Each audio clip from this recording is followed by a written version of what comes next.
பாருங்கப்பா, சாமந்தி பூ செடி நான் பதியம் போட்டு நான் ஊண்டி வச்சது பாருங்கள், எவ்வளோ அழகாக இப்போ தலை எப்படி வருதுன்னு பாருங்கப்பா.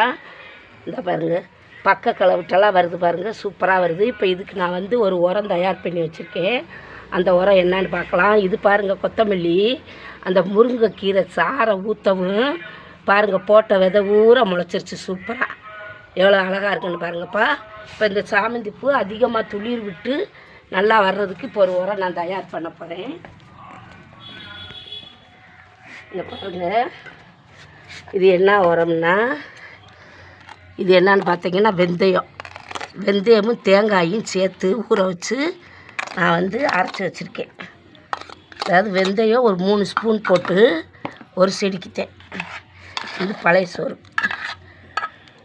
சோறை நான் அப்படியே 4 நாள் கிச்சன்லேயே நான் வந்து நல்லா அப்படியே